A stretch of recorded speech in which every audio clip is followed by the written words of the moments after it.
Hello, friends. It's time for a 26-week pregnancy update. Wild pregnancy and unassisted. This week, we're about at the point where the fetus should be opening its eyes. And it is busy practicing swallowing amniotic fluid. Let's see, it's getting fingernails, which, it's always so funny when babies are born. I never can get over how long their little fingernails are. Just funny. Makes sense, but it's funny. And the baby is also growing eyelashes, and that's what's happening right now. Nothing really crazy just happened for me. I'm glad to say it's uneventful so far. And I've been taking my blood pressure, of course, at the grocery store. And it's like somewhere around, it hovers from 55, I've got my numbers reversed. Like 95 over 55. Sometimes it goes down to like upper 80s over lower 50s. So that's good. Staying good there. No issues. I don't feel any kind of like sugar problems like crashing or shaking or anything like that. So that's probably fine. You can always go get tested if you feel funny, but there's really not a whole lot of reason to get tested unless you feel funny. If you go to a physician for this stuff, I think it's standard of care now pretty much everywhere to give a sugar test. So this involves, as many of you know, like it involves drinking a really sweet, syrupy, it's like usually this orange drink, and you're supposed to like drink it at some interval and then report back, and they check your sugar, and it's like you have to have like 2 days, 2 visits over 2 days. I've heard it described that way, and there's probably different procedures at different clinics, but anyway, they just feed you a bunch of, I don't know if it's fructose or sucrose. It's like, they just give you a bunch of sugar, and you're supposed to metabolize that, and they monitor you as you metabolize it, but really a lot of times no one's supposed to be drinking that much sugar at once. No one's supposed to be consuming that much sugar at once, so of course it's going to put you into a weird state, like possibly a state that's a result of a sugar issue. And the way I think it's the speed with which insulin is metabolized or like used and created in pregnancy is different. It's different anyway. So that just changes during pregnancy, and then what happens is you go to a clinic, they will stress, they take the point of weakness and just stress it as hard as they can, and then claim that you're high risk because you reacted to that stressor in a more extreme way than they would like. But it's really like, how about you leave people alone, leave women alone, and if they start to feel bad, I mean, you're going to know having messed up blood sugar is not something that just goes unnoticed. Generally, and the sugar test is not always going to catch the problem. So it's like either way, nothing's going to be perfect. And if you are putting a bunch of money and faith and effort into finding a way where you can have absolute guarantees, you're going to find yourself forking over a bunch of money and effort towards something that's completely impossible. It's impossible to have guarantees. There's always going to be danger. That's true of pregnancy or basically anything else we do. And part of being an adult and part of being self-actualized is understanding danger is there and taking it on anyway to attain the things you want out of your life.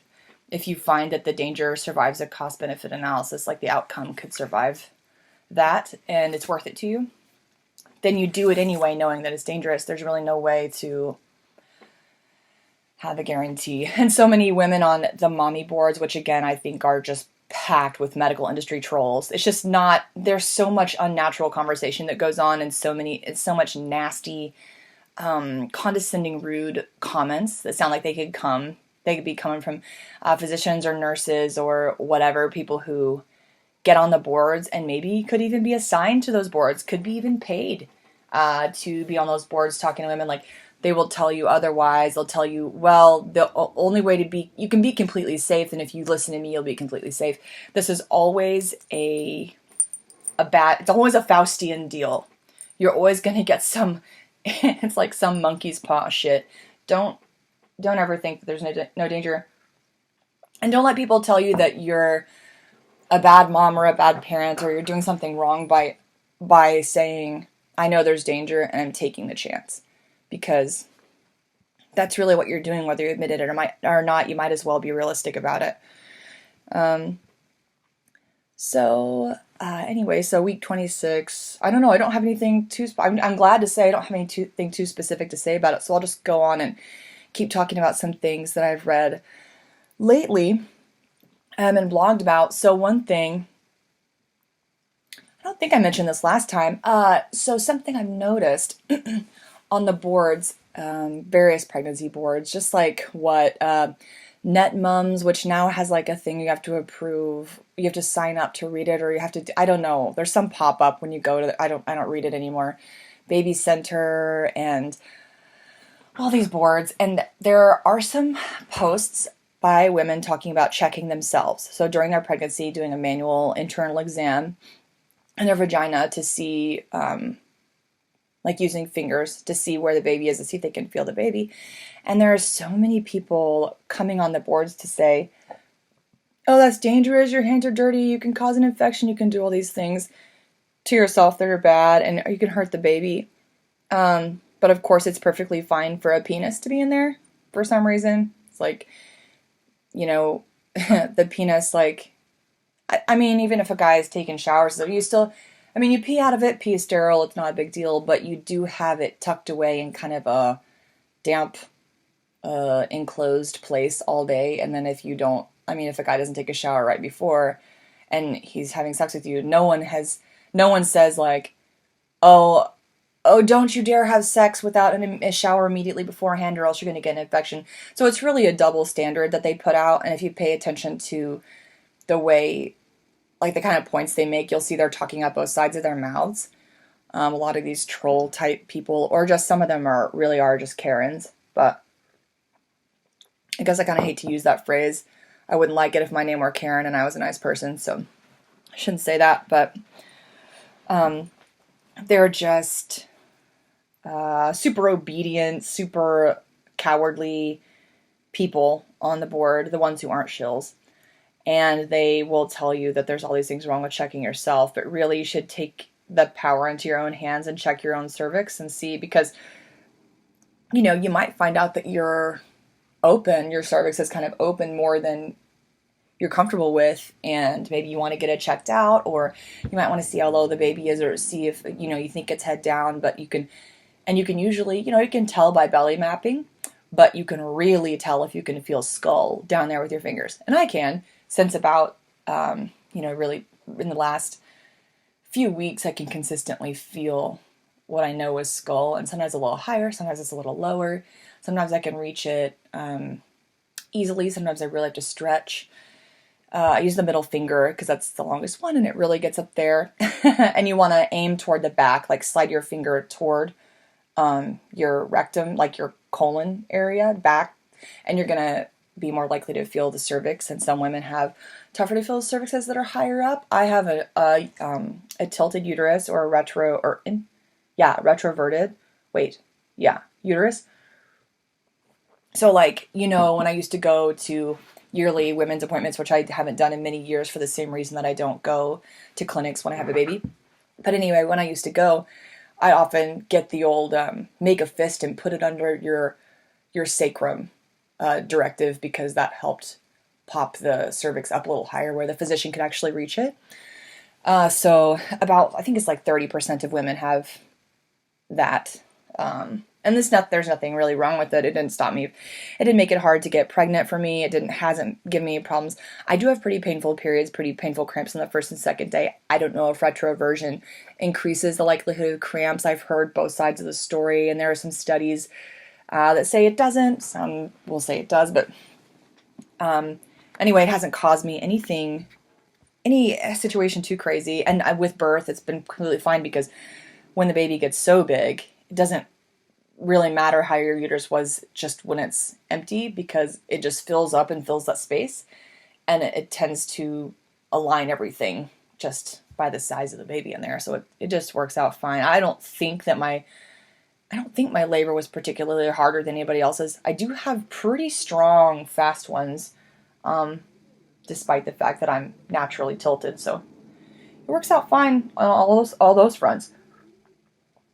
But you can if you just put a finger or two up there, you can feel like skull, or maybe if you feel little smaller lumps, it might be feet, or it might be, a softer lump might be a rump. So you can get an idea which way your baby is oriented, but it's tougher to tell which way they're facing. Usually, if the punches and kicks are outward, you can tell that it's, some people are home. That's okay. So excuse me if I have to be like, guys, I'm recording right now. But here, I'll text and let the man know.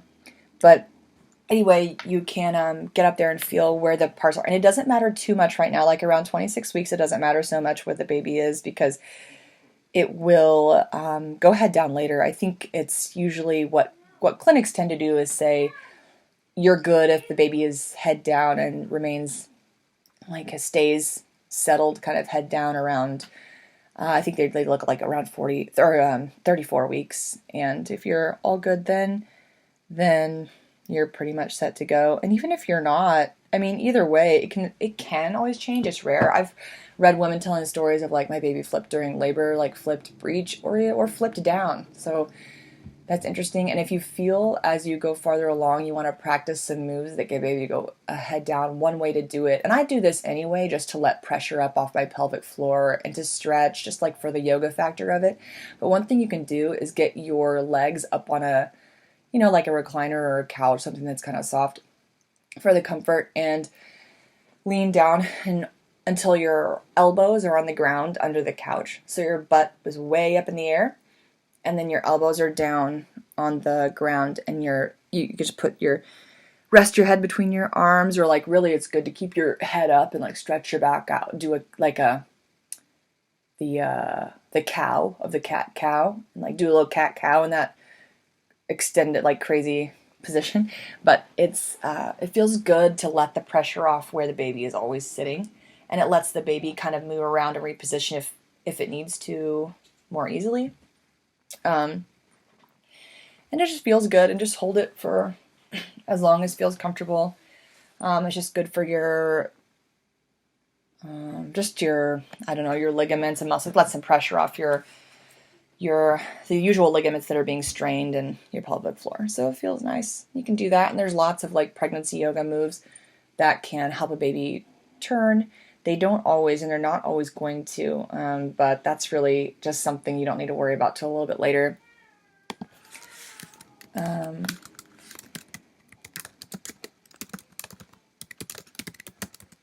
look at something right here. Just want to see what other people might be saying about this time in their pregnancy and troubles they run into going to the clinic, and the advantages that might come from not going to clinics. Here's something I've learned recently, is that a lot of women, of course, if you don't know, if you're up there checking your cervix, personally, ever since many weeks ago, I could get a fingertip in the bottom of mine really easily. It's just kind of loose. Now, I don't know if it's like that all the way up the neck of my cervix. It's not, you can have a cervix they call it incompetent cervix, that thins out too soon, and it can cause you to lose a baby. That can happen.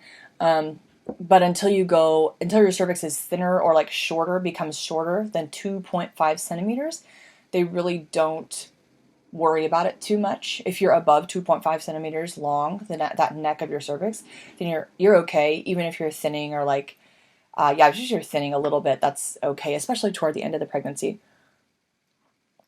And one thing you should know about that is that, one, if you feel that you get in there and you feel like you can fit a finger into the bottom of your cervix and it's really easy, and you might want someone to help you reach farther up, you can get someone to assist you, your spouse or a friend or whoever you trust. Of course, I think we can all figure out what the sterile technique should be here. If you have any questions about that, Google it. I really hate when I say something about, hey, you can check your own cervix, and people will be like, well, make sure you wash your hands, make sure you do this, and clip your nails, and give you a whole lecture. It's like, of course. I mean, I was like, do you think I'm an idiot? I think we can all figure out what, kindergarten stuff, like wash your hands and like just how to create a sterile environment to do this. But anyway, get someone you trust and let them try to get further, see how much further up the cervix they can get and how open it might be, so that if you want that checked out, you can do that. And in most cases, you're going to be okay. And a lot of women walk around partially open for even months, especially toward the end. So that's normal.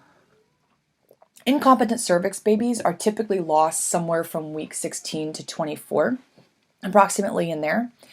And this is another topic on which a lot of folks are like, hey, this is why you want to go to a clinic so they can diagnose you with incompetent cervix if you had it and have it and save your baby's life. But the fact is, most places don't start checking the cervix until third trimester, which is after that 24-week point that I mentioned. So in most cases of incompetent cervix, with women who go to clinics for prenatal care, they actually lose the baby anyway because it's not being checked. So it's really not diagnosed until the first baby is lost this way. And it's a big reason why, as we know, most babies are lost immediately, like in the chemical pregnancy stage, where it's the egg's fertilized, but it doesn't implant. There might be something wrong with it, or just bad timing, something's off. And about what is it? Oh man, that's like a lot. It's like 40-50% are lost that way, and you didn't even know you were pregnant. And then the most of the ones from fertilized eggs are lost early on, or fertilized and implanted ones are still lost early on. So to lose a baby in that 16 to 24 week is a little more rare. So a lot of times, if that happens, the care provider will, I think it's the first conclusion they go to is like, this was probably incompetent cervix. They really don't have a really great way to know that after the baby is lost. I really, from what I read, it seems like it's more of a guessing game of what happened than anything, because they didn't catch it before it happened. So then they just have the remnants of the evidence to try and figure out what happened. But the point of that is just to say that going to prenatal appointments are not going to help you avoid a death of a loss of a fetus from incompetent cervix, because they don't check it, and they wait for it to happen the first time with the first baby, and then they say, okay, well, the next time you get pregnant, come in and we'll check your cervix early and we'll give you a cerclage, the ring around the cervix to shut it, or what all do they do? It's like that, and then there's like a staple, like a stitch, or there's various ways that different physicians will close the cervix or hold it shut for you. But like I said, they don't really diagnose incompetent cervix until a baby has been lost the first time, which if you are not getting prenatal care and you lose a baby that way the first time, like at that point, you're probably going to go ahead. I mean, kind of depends. Some people will go to an ER. I am not sure that I would personally, unless I found that I was bleeding a bunch afterward, because I don't want to deal with all the garbage and fighting my way through that with so-called medical staff. But if you do lose a baby at that point, then you can always go later into a clinic and say, I really think I need to have a cerclage this time, or I need a stitch because my last one was lost. Here's where things get hairy. They're going to give you a bunch of shit. Most places, most folks will give you, like the staff will give you shit for not having been in. Well, then of course, it's one of those things where it's an opportunity for them to say, if you'd come in the first pregnancy, then maybe that wouldn't have happened. They'll say that shit, but look, I'm telling you that from the statistics, and you can look it up, don't believe me, but look up this data about incompetent pregnancies, how many are lost and how it's diagnosed, and you'll see that they don't even check that ahead of time. It happens with a first baby or with a baby, and then from there pregnancies going forward is what the clinic pays attention to regarding providing treatment for incompetent cervix. So that's a great opportunity for them to shove it in your face and tell you it's your fault, your baby's dead. Yeah, so that's no fun. Truth be told, I haven't looked into this much. or I haven't looked into this idea much that I'm about to tell you. That is, I'm sure it's probably not incredible rocket science to stitch a cervix if you really wanted to, if you know what I'm saying. Like, just like how most people don't realize this, but I think most people don't, but most of the terminations, pregnancy terminations around the world do not take place in clinics. They take place in home, and midwives do them, or laypersons do them. You can actually get a device called, it's a device you put together to perform a procedure called menstrual extraction, and you can use it to start a period that is late. And you can use it, it's just like a suction device. You need a cannula. I always read that word and don't know if I'm thinking of the right pronunciation in my head. A cannula and a vessel, like a small vessel, and then a top in the vessel that you drill the hole into, put the cannula in, and it uses suction to start the period. It starts pulling the lining out of the uterus. And this is something lay people put together. They build them in their own homes, especially midwives in disadvantaged areas of the world. They put these together, or like I said, it doesn't even have to be a midwife. It can be like a woman who's a friend, or anyone, someone you trust. And people do it this way. Most of the places around the world don't have clinics or like regular clinic visits to deal with this kind of thing. So if people can do a termination with the tools they can get fairly easily, and just by following procedure carefully, then I don't see why they couldn't put a stitch in a cervix. Now, it's not fit. One thing that's not fair is how drugs are scheduled, so that you can't get pain drugs, of course, unless you're a very special white-coated drug dealer. Unless you've paid $250,000 and you've gone to the special school that's run by pharma, that's controlled by pharma, and you jump through all the hoops, and you jump through all the hoops to stay on the medical licensing board's good side, then and only then can you deal the drugs people need for their pain. So it gets interesting there, because it'd be nice to have lidocaine at the very least to do a stitch in a cervix, but they make that hard. They make it really, really hard, near impossible to get, and make it illegal to get without a script, so that people who need the procedures on their own, who want to take their health into their own hands and do what are fairly simple procedures on their own, well, you're just left to endure the pain of it. There's no way. And the war on drugs is partly about keeping that kind of control. Partly. The truth is, anybody should be able to get whatever they want in a pharmacy at any time. I don't care if it's heroin. I don't care if it's coke. Buy what you want and suffer the consequences.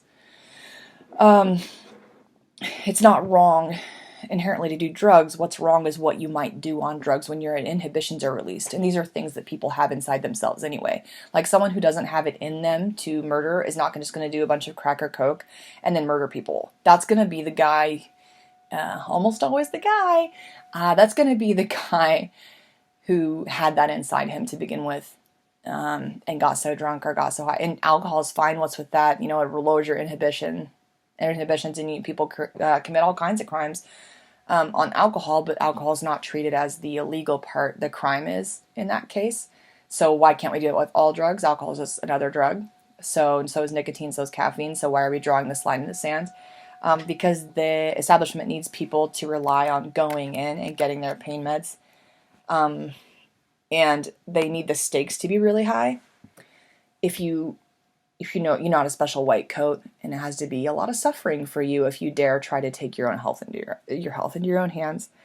So there's just some things that one might be thinking about around the 26-week mark, as you get into that place where your muscles start to be more strained, and you really feel more pregnant and feel like you're pulling around more weight.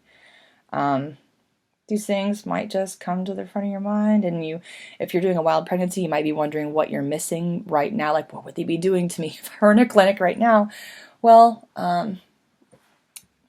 just some things that really, truth be told, aren't going to prevent much of anything. It's just sort of a ritual. You'd be missing some rituals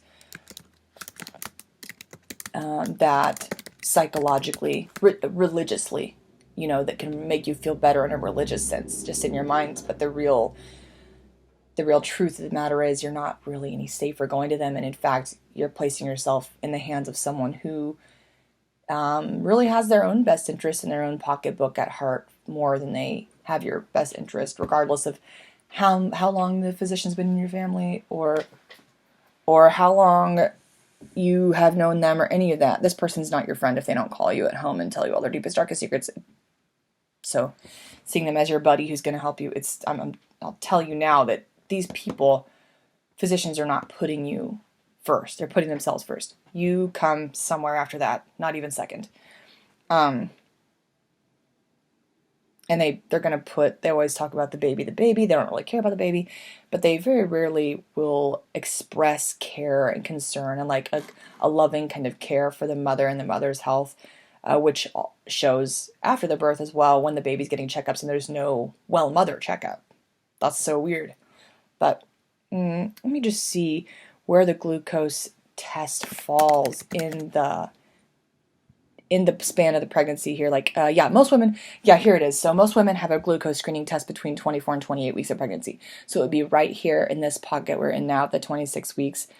And is to see if you have a high risk for diabetes. But I would encourage you, if you're tempted to go in and get that test, or if you're questioning whether you should get that test, really stop and look up, web search something like, it's good to get this info on your own and don't just believe me. Like, web search something like glucose tests may not be, and end the quote. So let the search end the quote for you, because it's going to pull up a bunch of interesting words that you may not have thought of about what glucose tests really are. It might be a scam, it might be a fraud, it might not be the indicative, test that it's treated to be. So just look up something like that, or something really stark and impactful statement like glucose tests don't work, or something like that, because these are gonna just very conversational phrases about the glucose test. If you search those in quotes, you're gonna probably get some good hits from a search like that. So Google foo, right? And you can look on Google Scholar. Now Google is of course known for hiding results that you shouldn't see, because it will turn you against the establishment. But you can get some stuff from Google Scholar, and the more specific and the more varied your web search is about what you're trying to find, and the more kind of conversational, or if you can word it the way you think you might see it in a study or in a study title or something like that, the better hits you're going to get, and you will pull out that stuff that Google doesn't really want to show you. And then, of course, there are other search engines that are better as far as what the algorithm's going to reveal to you versus hide from you. So just practice that web search foo. And we'll leave it right there for now. And have an awesome week. And if you're feeling overwhelmed, like if you feel that you're getting that estrogen washover, it's like a wave that hits you, it makes you feel overwhelmed about the pregnancy, and you start, you're just starting to worry about like how bad the birth is going to be. It's totally normal to do that. I mean, I feel you there. Sometimes I think about it and I'm excited. Sometimes I think about it and I dread it. But that's totally normal to go back and forth, and just remember that it's not going to hit you like a freight train all at once.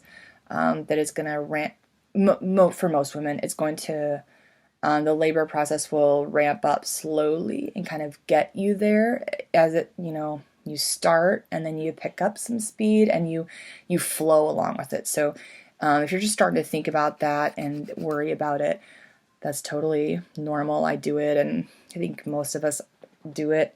So just don't let your thoughts run away with you too much and let them overwhelm you, because it's something that you will be ready for and you can do it. Okay, talk to you soon.